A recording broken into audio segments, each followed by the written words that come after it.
Makanya Nabi sering memberikan fadilah dalam surat Al-Quran. Yang sedang bersedih baca surat Yusuf, ya, yang ingin diperluas rezeki mudah baca surat Al-Waqi'ah, yang ingin diberikan naungan di hari kiamat seperti dua awan yang melindungi baca Al-Baqarah dengan Ali Imran. Ada. Yang ingin dijaga di alam kubur jasadnya baca Al-Mulk. Ada. Semua punya faedahnya.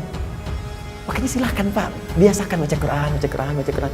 Bahkan baru Anda buka dibaca setiap huruf jadi beri 10.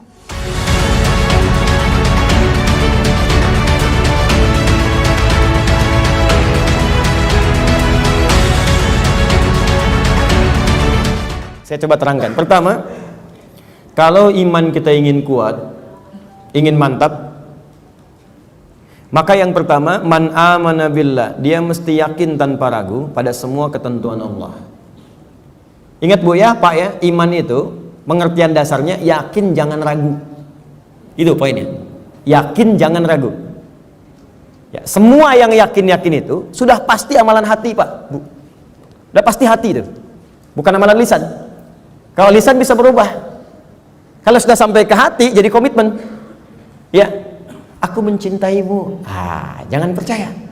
Tuliskan cintamu itu dengan menuliskan namaku di buku nikah kita. Catat. Baik.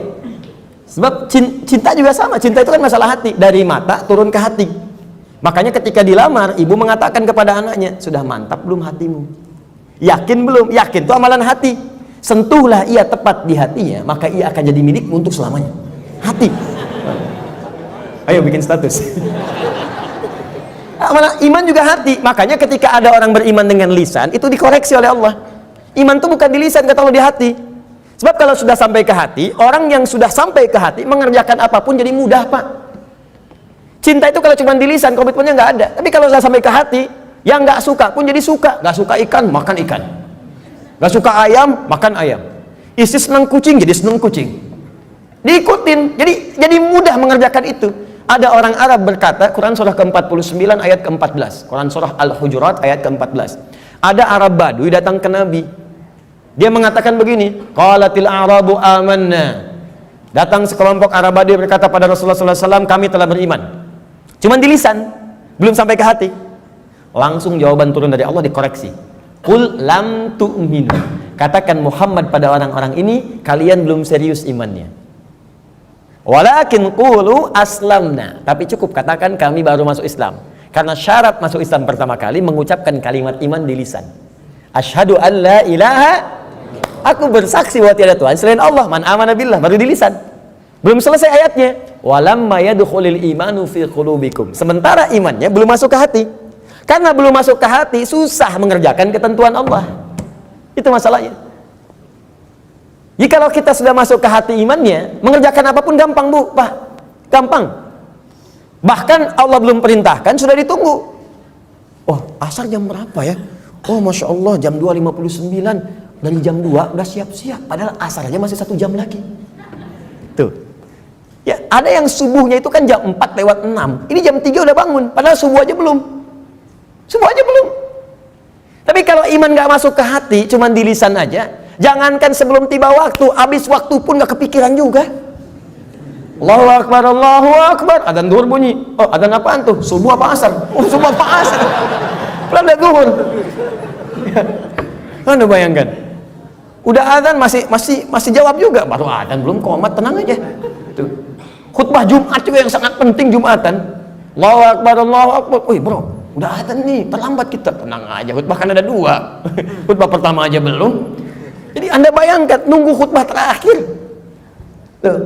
Jadi rumus-rumus yang ringan untuk darurat kadang-kadang dipakai dalam keadaan yang tidak penting.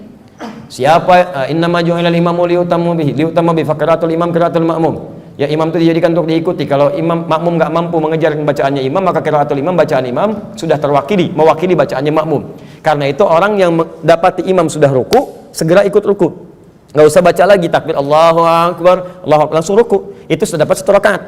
Jadi kalau Anda rakaat pertama subuh, kemudian mengejar imam sampai ke masjid, tiba-tiba sudah ruku, ikut ruku.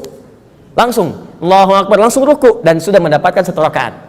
Ya, makanya disebut ruku, dapat 1 rakaat. Dan jangan nambah lagi, jangan terlampau soleh, ya. Ya, kecuali kalau imam i'tidal, maka dianggap sudah kehilangan 1 rakaat. Maka tambah kemudian 1 rakaat lagi. Ya, tapi jangan salah mengamalkan. Oh, Allahu Akbar, Allahu Akbar. Tenang, masih azan, tunggu imam ruku aja bentar. Tungguin di ruku, Allahu Akbar, lumayan. Aduh. Paham ya? Jadi kalau imamnya masih di lisan, imannya masih di lisan, itu untuk amal saleh itu tidak mudah gitu. Tidak mudah. Makanya yang pertama kata Allah mesti yakin tanpa ragu. Maka kalimat di dalam Qur'annya sebelum menyebut kata iman dibukalah kalimat yakin tanpa ragu. Dzalikal kitabul la raiba fihi hudalil. Siapa mutakin nih ayat 3-nya? Alladzina yu'minuna bil iman. Maka iman itu mesti yakin. Karena itu kalau iman kita ingin mantap, yang pertama kali harus dilakukan mesti yakin dengan semua ketentuan Allah. Jangan pernah ragu. Jangan pernah ragu. Kata Allah salat, yakin, pasti baik. Kata Allah zakat, yakin. Kata Allah warisan 2:1, yakin. Kata Allah jilbab untuk perempuan, jilbab. Perempuan yang jilbab, laki-laki jangan pakai jilbab. Awas, hati-hati nih, awas, hati-hati, hati-hati. Kalau sudah perempuan berjilbab, ada yang pakai cadar, bagus. Laki-laki pakai celana, bagus. Sudah. Ya, yang bawa di atas mata kaki, alhamdulillah, pas mata kaki, bagus. Di bawah mata kaki, ayo pelan-pelan kemudian menyesuaikan dengan kondisinya. Sudah selesai. Itu nggak usah diurusin lagi. Tapi kalau tertukar fungsinya, laki-laki yang pakai jilbab itu yang diurusin. Ya, perempuan pakai peci misalnya itu yang dicek. Ya, baik. Jadi ini dalam kondisi-kondisi ini, ayo kemudian kita kembali kepada ketentuan Allah. Kata Allah perempuan berjilbab, ikuti berjilbab. Kan? Laki-laki, ayo sholat, bangun sholat. Ya, ayo kemudian malam tahajud, tahajud. Sudah selesai. Pokoknya kalau beriman enak hidupnya. Enak. Di latihan yang pertama, man amana billah. Kalau iman ingin kuat, maka rumus yang pertama, kerjakanlah semua ketentuan Allah Subhanahu wa taala. Dan saya berikan rahasia, kalau Bapak Ibu bisa menjalani ini, maka ringan semua ketentuan Allah. Baik ya? Ini diantara kita saja. Jadi sebetulnya nggak serius. Ketentuan Allah itu cuma 2. Gak banyak. Ada berapa? Ya, ini rahasia. Betul, serius. Ketentuan Allah itu cuma 2. Ada berapa? 2. Kalau bukan perintah, pasti larangan. If'al wa la taf'al. Do it, leave it. Kerjakan, tinggalkan. Gak banyak, Bu. Cuma berapa? 2. Kalau nggak kerjakan, tinggalkan. Maka kalau kita ingin kuat imannya, tinggal keluarkan apa perintah Allah, apa larangannya. Dan sederhana, yang diperintahkan kerjakan, yang dilarang tinggalkan. Itu aja komitmen. Tenang hidup kita. Terus nggak usah terlalu kreatif. Ya. Kalau kreatif jadi lebih capek nantinya. Ya, makanya di dalam Quran itu ayat-ayat hukum cuma 300, Pak. Bayangkan 6.236 ayat yang hukum tentang hukum itu cuma 300. Karena Allah menginginkan kita nggak terlalu capek.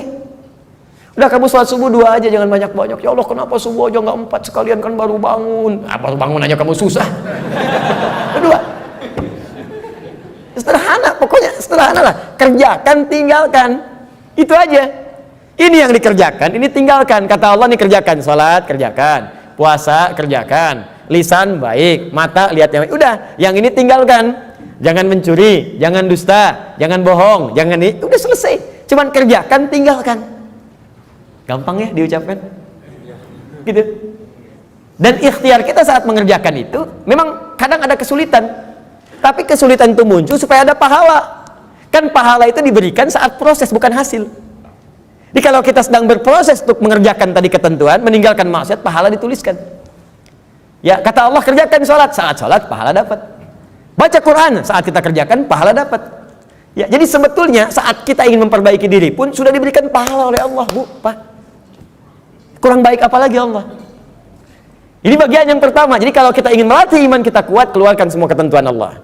Makanya diteruskan di ayat selanjutnya sebagai detailnya. Anda bertanya, ya Allah, apa aja ketentuannya? Kata Allah, wa aqamas shalah. Tuh. Wa ataz zakah. Ada ketentuanku yang terkait dengan ibadah fisik, namanya sholat. Kalian gak usah bayar.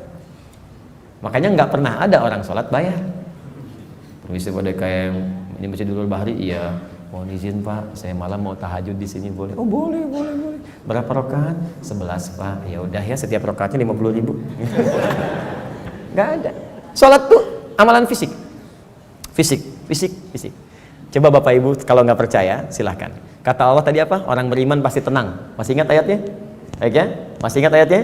Saya tambahkan satu ayat lagi supaya nggak lupa. Quran surah 6 ayat 82. Quran surah 6 ayat 82. Alladzina amanu wa lam yalbisu imanahum bidzulmin ulaika lahumul amnu wa hum muhtadun. Orang-orang yang benar imannya dan tidak mencampur adukan dengan keburukan dalam hidupnya, maka aku jamin akan tenang hidupnya, aman. Ya. Lihat, saya ingin aman ya Allah, yakin dengan ketentuanku. Siap ya Allah, bagaimana caranya? Ini kerjakan ketentuanku. Baik ya Allah, apa ketentuanmu? Salat. Salat. Makanya ketika Bapak Ibu salat, akan cenderung hati kita merasa tenang. Itu jaminan. Gak percaya demi Allah saya katakan. Anda gak percaya, silahkan Anda kerjakan. Anda punya masalah di rumah tangga, alih-alih Anda bikin status di media sosial, lebih baik Anda berwudu, menghadap ke arah kiblat dan sholat. Lakukan banget. Begitu Anda sholat, walaupun solusi belum datang, tapi ketenangan itu akan tiba. Enak saat sujud. Bapak punya masalah di kantor Pak, macam-macam tuh kan. Coba ambil wudu, ya, kemudian sholat, apalagi ke masjid, mau tahiyatul masjid, mau sholat duha, ya, sholat Anda 2 rakaat. Begitu Anda sholat atau sholat wudu, begitu Anda sholat, tenang Pak hati Pak. Walaupun mungkin solusi belum datang, tapi ketenangan itu bagus. Dan tenang itu setengah dari solusi yang kita dambakan. Gak percaya silakan. Kata Allah baca Quran. Faqra'u ma tayassara minal Quran. Ya, Anda belum bisa sholat, ambil wudhu, buka mushaf, baca Quran. Demi Allah saya katakan, begitu mushaf dibuka, ketenangan akan tiba. Apalagi ketika dibacakan itu. Ya, ya Allah, saya ikhlas dengan musibah ini. Bukan suratnya Al-Ikhlas. Qul huwallahu ahad. Makanya Nabi sering memberikan fadilah dalam surat Al-Quran. Yang sedang bersedih baca surat Yusuf, ya, yang ingin diperluas rezeki mudah baca surat Al-Waqi'ah, yang ingin diberikan naungan di hari kiamat seperti 2 awan yang melindungi baca Al-Baqarah dengan Ali Imran. Ada. Yang ingin dijaga di alam kubur jasadnya baca Al-Mulk. Ada. Semua punya faedahnya. Makanya silahkan Pak, biasakan baca Quran, baca Quran, baca Quran. Bahkan baru Anda buka dibaca setiap huruf ya diberi 10 pahalanya. Kalau sholat selesai baru 10. Quran sehuruf 10. Masya Allah. Berapa dosa yang dikumpulkan? Dosa itu kan kalau dikerjakan 1 kan? Mata 1 salah, telinga 1 salah. Berapa kali mata salah dalam sehari? Hitung.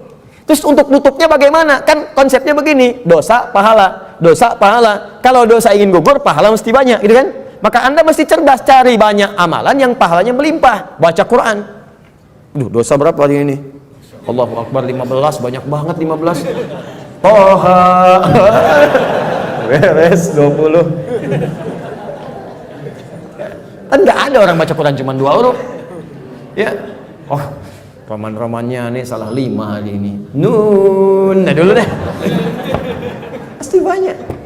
Nah, itu kalau rumus mengentaskan perdosaan. Tapi kalau kita ingin mendapatkan kekuatan iman, rajin baca Quran, punya program. Sehari 1 juz. Kalau susah bagi Pak, Bu. Bagi 5 waktu sholat, paling gampang. Ya, misal Anda sholat sehari kan pasti 5 waktu kan? 5 waktu kan? Baik, 17 rakaat. 1 juz bagi 5. Ya, misal juz pertama itu Al-Fatihah simpan lah, tinggal Al-Baqarah 141. Bagi 5, 28. Ya, setiap 1 kali sholat 28. Setelah sholat, sebelum sholat bagi 2, 14. Sebelum subuh 14, setelah subuh 14. Sebelum zuhur 14, setelah subuh zuhur 14. 14 ayat itu kan nggak banyak, paling 5 menit. Tapi itu memberikan ketenangan pada jiwa. Makanya sahabat-sahabat Nabi, saya lihat teman-teman ada yang bisnis, berusaha, ada yang di kantor di mana-mana. Itu sahabat Nabi itu sebelum berangkat sholat dulu di rumah. Kadang nunggu sampai suruh, maaf di masjid, ke masjid. Dari masjid mulainya, di berangkat ke kantor itu tenang gitu, enak. Dan gitu pulang dari kantor, Pak, ini rahasia ya. Itu mereka nggak langsung pulang ke rumah. Diselesai bekerja, mampir dulu ke masjid, Pak. Kalau Bapak mau praktekkan silahkan ya, pulang dari kantor ke masjid dulu. Dan itu auranya, keadaan dirinya akan beda Pak. Jadi yang dibawa ke rumah itu bukan aura kantor, aura masjid. Dan begitu Anda pulang dari kantor, bekerja ke masjid dulu. Ya, wudu, sholat. Anda sebelum berangkat bermohon kepada Allah diberikan rezeki yang baik. Pulang dari ikhtiar di kantor ke masjid dulu. Bertawakal kepada Allah dengan ikhtiar yang telah dikerjakan. Ya Allah, aku telah berikhtiar seperti apa yang telah Engkau perintahkan. Sekarang aku bertawakal dari rezeki apa yang telah Engkau tetapkan. Pulang ke rumah yang dibawa aura masjid, tenang. Ini melihat istri itu enak gitu. Dan anak-anak tenang karena yang kita dapatkan itu adalah aura-aura masjid. Kalau kadang-kadang langsung ke rumah tuh beda, apalagi di jalan macet tuh kan. Pampim, proyek belum selesai. Wah, suasana bising, nyampe rumah. Assalamualaikum, papa, diam kamu. Wah. Ya, saya sering katakan, kadang keluarga itu yang ditunggu bapaknya, bukan status Anda di kantor. Anda boleh jadi direktur, tapi demi Allah saya yakin betul anak-anak akan panggil Anda pulang ke rumah. Pak direktur, nggak ada. Ibu manajer, nggak ada. Ayah, papi, abi, kan? Daddy, itu yang diinginkan. Abati, itu yang diinginkan. Saya seumur-umur pulang ke rumah nggak pernah disebut Ustad. Ada tuh. Buya. Pokoknya hilang lah semua penat segala rupa tuh. Anak saya yang pertama 3 tahun tuh siang tunggu bapaknya nggak ada, nungguin Pak, ternyata Pak. Kadang air mata kita udah keluar, anak kita nungguin gitu kan. Nunggu pulang ke rumah jam 9 dia bangun. Pintu rumah depan, Buya, Masya Allah, kelihatan wajahnya itu ceria. Main bola yuk, main bola jam 9 malam, Masya Allah. Ada orang lihat pertanyaan kayak gini kan, wajah-wajah kayak antum, pulang ke rumah, Buya, hilang itu semua. Ya, main bola yuk, main bola kita. Masih mending langsung main, ya kuda-kudaan dulu. Kita jadi kuda, dia naik kan. Tapi enak aja, nikmat. Dia main, ketawa, dia ketawa, keringetan, tidur, gantiin bajunya, tidur, peluk, selesai, enak sampai subuh. Besoknya kita berangkat, ya istri kita ibunya bisikin, nah kalau malam nanti jangan langsung main, Buya capek, istirahat dulu, pijitin dulu, benar dikerjain. Datang, Buya, capek ya? Kakak pijitin, ya. Bobo dulu, tarik tangan kita, bawa ke kamar. Kejadian tuh malam, Masya Allah, saya diem, ya, bobo dulu, pijitin ya. Air mata mengalir, tak terasa gitu, pijit. Ya, baru 3 detik, ya bobo dulu, bobo. Tiduran kita, baru 2 detik tidur, ya bangun, main bola yuk. Tapi ya nggak apa-apa gitu, nggak apa-apa, kita kerjain aja. Emang berharap Pak ketemu bapaknya, nggak lama. Ya makanya di Quran itu sering disebutkan bapak dengan anak, Luqman dengan anaknya, ya kan? Yakub dengan Yusuf, masih ingat? Semua anak-anak, Ibrahim dengan Ismail. Kenapa bukan ibu? Karena memang ibu fitrahnya banyak di rumah, sering ketemu ibu. Ayah punya tanggung jawab mencari nafkah, karena itu mesti ada waktu untuk anak di rumah. Kita mencari harta di luar untuk harta di dalam rumah. Untuk apa banyak harta di luar sementara harta yang tertinggi di rumah tidak